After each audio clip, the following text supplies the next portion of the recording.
Well, hello everyone. This is Professor Kraus into week 3, where we are moving into some of the missions, activities, events that took place in our own nation, the early Americas, and why that was important, some of the things that we learned from it, some of the central figures. And that's going to be History of Missions Part 3 as we get closer and closer to our own present day. And so hopefully this is another helpful video for kind of getting a 30,000 foot view of everything that God has been doing through His people, through the church, leading up into our own day. Let me open us in prayer. Father, once again, we come to you and ask for your help as we seek to study this history of what you have been doing in different times and different places through different people.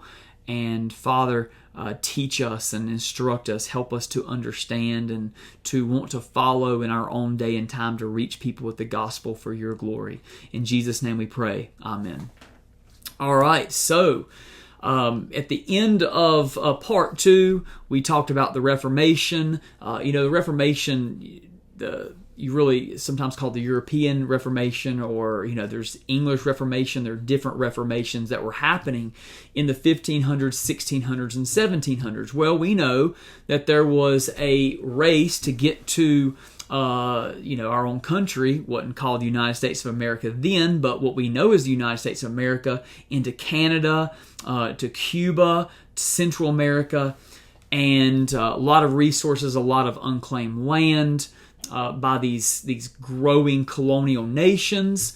And so now our focus in this lecture is, well, what happened? How did it happen? Well, missions in early America happened in a couple of different places by different people. Here are some of the main names. And we're talking about missionaries that you can find books on and you can read.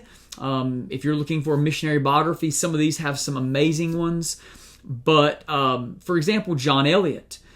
John Eliot, he settles up in the northeastern region of our nation early on. What we're looking at is the very, very beginning of our nation. And he was a Puritan pastor who had run from England because of the persecution he was facing. And so he settles into Massachusetts and immediately is looking for how can I share the gospel with those who are already here? Well, who was already there? Well, the Indians. And you're talking about nearby tribes all around. John Eliot made it his mission to reach these local groups that were around him. David Brainerd, a similar focus. He evangelized a lot of Native Americans as he pastored there. And he was inspired by a man named William Carey, who is often given the title, this will be on your exam, the title of the father of modern missions. And he was someone who prayed and prayed and prayed and asked God to send him somewhere, and God sent him to Asia.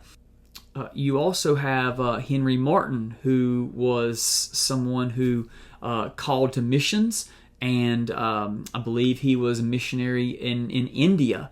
And so these were stories. These were missionaries. Think about William Carey, Henry Martyn, who were spreading around, and David Brainerd. God used their lives to lead him to become a missionary, as he was both a pastor and a missionary in America. Well, during this time in the 1600s and 1700s, revivals popped up. Revivals being this fresh work of God in a new location, this being in both Europe and America. So people are being faithful, churches are being planted, Christians and missionaries are spreading out, and God is blessing them through revival. This revival led to the Reformation of church. Increase in missions, people saying, well, where should I go?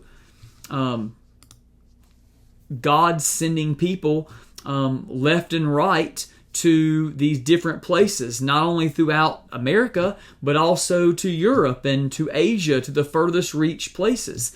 Mission societies are being formed, which God is going to use to encourage new people to go into missions. You also have the Enlightenment. Now, the Enlightenment wasn't a missionary event, but it was an event that took place that led to a huge turn in missions and need for missions, because the Enlightenment was this new idea that that focused on the importance of knowledge, that growing in knowledge was the ultimate goal, and growing in the knowledge of their faith was important, because as the Enlightenment encouraged people in America, people especially in Europe, to dismiss religion, miracles, faith whatsoever, there was this increased importance for those of faith in Christianity to grow in their knowledge of their faith, to combat against enlightenment as it was taking hold of, the learned, those in the university. Skepticism began to spread like wildfire throughout the universities and led to doubts and questioning. It was just spreading as quickly as the gospel.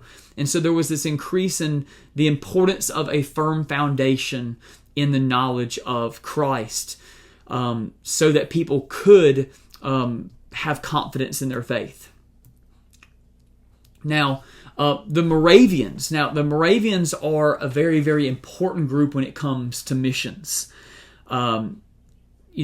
Located in Europe, the Moravian Pentecost, this fresh falling of the Holy Spirit that was documented in the 1800s, led to this huge, intense revival that lasted for a very, very long time of God's people. Moravians were heavily persecuted, and yet this Pentecost, this revival, didn't affect them did not shut down their religion, but led to this new zeal. Now, a very famous man during this time was Count Zinzendorf, a man who had great standing among the people, who began to take in refugees of the Moravians who were fleeing from persecution. And after this revival took place, they became determined that despite persecution, they were going to reach souls for the Lamb. 26 Moravians felt led to begin praying around the clock, so that 24 hours a day there was someone praying for the spread of the gospel. And this went on for over 100 years, I believe it is. It talks about it in the book, over 100 years. So that through their prayers, God raised up new missionaries, new funds. Count Zinzendorf, one of them, being the one who funded these missionaries to take the gospel to the most furthest reached places on earth, to those who had never heard. He sheltered refugees. He set up a training field almost like right where he lived in his castle. He mentored missionaries. He supported missionaries. And the Moravians often worked on the mission field themselves to support themselves, so they would not be, held back for a lack of funds. They said, hey, even while on the mission field, we are going to support ourselves so we can get the name of Jesus everywhere. It's an amazing story of the Moravians. Of course, our own, we have some of the earliest settlers of the United States in our own area in Winston-Salem, North Carolina. In that and throughout North Carolina, the Moravians came and settled and began to spread. Now, back to William Carey, who was one of the early influences. His manifesto, and this was the name of it, An Inquiry into the Obligations of Christians to Use Means for the Conversion of Heathens, launched a modern missionary movement. He felt convicted. He was ready to go to the mission field. He reached the mission field. He wrote this manifesto, this document. And don't be turned away by the word heathens. That's just the way. It wasn't a derogatory term in his mouth, in his writing, that these were, just like horrible, despicable, ignorant people. It was more of heathens was someone who did not believe in what they believed. Of course, now we look at it and say, yeah, there's a better term for that. But he wrote about how the churches and Christians should abandon everything to go to convert those who did not believe. And it launched, hundreds and hundreds of missionaries. Carey and some of his friends founded what is known as the Baptist Missionary Society. And this missionary society led to the knowledge of missions going out, but also the funding of missionaries. And he became a lifelong missionary to the nation of India over in Asia. Now, the Great Century, some see it as the 1700s, some the 1800s, some the 1900s, but regardless, we're talking about a unprecedented advancement of Christianity around the world. So thinking about this, we're really looking at the 1800s and 1900s because new locations opened up like never before because of technology and travel, which had never been dreamt of until the 1800s and 1900s.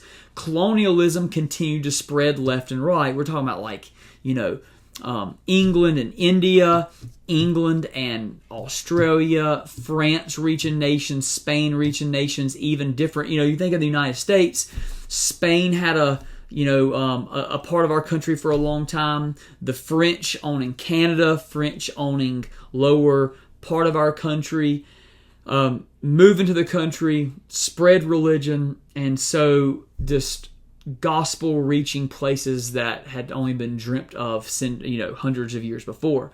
During this great century, David Livingstone became famous. As a missionary to Africa, abandoned everything to go to Africa and spread the gospel to every tribe that would listen.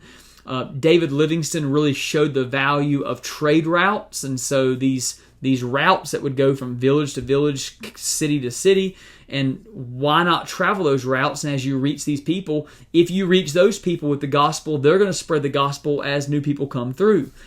There was also, though, this lust for material goods that led to way too many missionaries becoming sidetracked, that they were no longer just spreading the gospel for the good of the people and the good of God's name, but so that they would gain more and more materials, either for themselves or for the nations they led. The North Atlantic thought it was their responsibility, so you think of United States, you think of Europe, they saw themselves as like these great white saviors for the dark heathen, and so missionary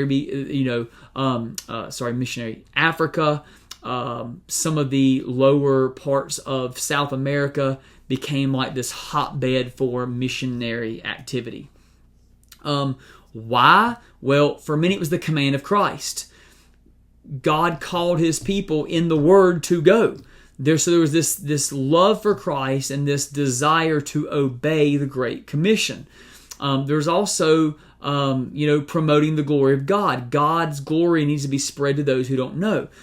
Humanitarian projects. Not only are we going to take the gospel to these nations, but we're also going to see what they need, diseases, try to help to eradicate these diseases with medical advances, and prepare for the kingdom of God. Like thinking Jesus is going to come back any moment now. Let's be prepared by spreading the gospel, kind of like John the Baptist. There was also in many stories of missionaries the call to suffer. These places they were going were some of the hardest reached places ever. The call to suffer, many missionaries suffered greatly, gave their life, lost family members because of their service on the field. If you ever read the story, and these are some names of people that would be amazing biographies to read if you've not before. Burma, Adoniram Judson had a absolute horrible time, lost lots of family members, was mistreated and abused, tortured for his faith. Ecuador, Jim Elliot, him and his friends lost their lives trying to reach a tribe for the gospel. In Sierra Leone, 50 missionaries died in the course of 20 years. In the New Hebrides, which is a island nation, cannibals were there and they killed missionaries. But in the grace of God and the power of God and the perfect wisdom and plan of God, these stories led to new missionaries saying, we've got to answer the call to obedience and the call to suffer too. And they replaced some of these missionaries as they went out. So the gospel spreading left and right. There's new technology and travel which allows them to get to these places which were never thought, never really dreamt of before. But they're suffering, and there is temptations for mistreating these new people or doing things the wrong way. but the gospel is still spreading because of God's plan. And so when it's all said and done, there's a lot we can learn from these centuries. Reminders of the importance of motives, the willingness to obey when God calls us, even if it's not easy, and the willingness, to suffer if need be, if that's what God calls us to. So, part 3, getting closer and closer to our own day and time. Hopefully this was informative and helpful and encouraging to you as you think about how you can be involved in missions, and we all can, in praying and giving and going. We too can be a part of what God is doing. Until our next lecture, God bless.